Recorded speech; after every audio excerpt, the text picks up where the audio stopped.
কুড়িগ্রামের রৌমারী সীমান্তে বিএসএফের পুশিন চেষ্টার শিকার হয়ে শূন্যরেখায় টানা 4 দিন ধরে অবস্থান করছেন 9 জন।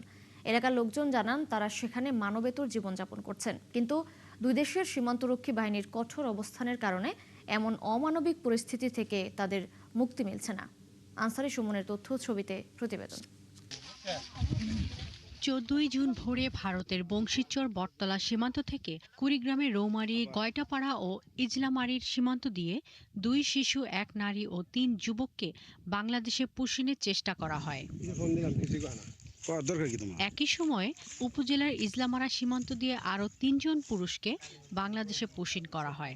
খবর পেয়ে বিজিবির সদস্য ও গ্রামবাসীরা সীমান্ত এলাকায় অবস্থান নেয় তারা বাংলাদেশে প্রবেশ করতে পারেনি। কালার এক্সপার্ট ডার্ক স্যাপ এবং মাইল্ড অন হ্যান্ডস টেকনোলজি সমৃদ্ধ অরিক্স অ্যাডভান্স ডিটারজেন্ট পাউডার আপনার লন্ড্রি এক্সপার্ট।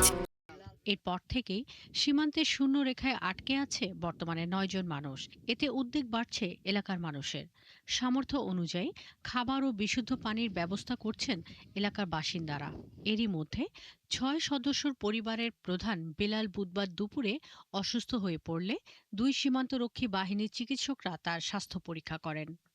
রীতিমতো অসুস্থ হচ্ছে বা খাবার দাবারের কোনো পাচ্ছে না। আমরা চাচ্ছি যে তারা বিএসএফ এখান থেকে নিয়ে যে তারা ভালোভাবে চিকিৎসা দিক, যে আন্তর্জাতিক পর্যায়ে যদি সে বাংলাদেশে হয় তাহলে বাংলাদেশে তাকে ফেরত দিক। কষ্টে জীবনযাপন করছে, যেটা হচ্ছে অমানবিক, একবারে মানবতার কোনো পরিচয় নেই এখানে। মানবিক দৃষ্টিকোণ থেকে তারা যে কোনো একটা দেশে আশ্রয়টা পাক, আমার এটাই চাওয়া।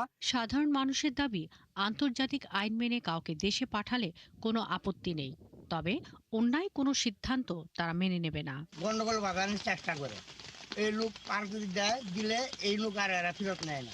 আমরা এলাকার যা লোকজন আছি সবাই মিলে বর্ডার পাহারা দিতেছি, কোনো সুযোগ নাই ভারতের কোনো লোক বাংলাদেশে ঢুকার মতো।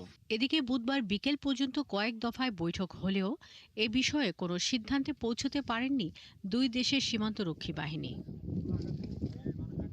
শাকিলা শম্পা, ৭১।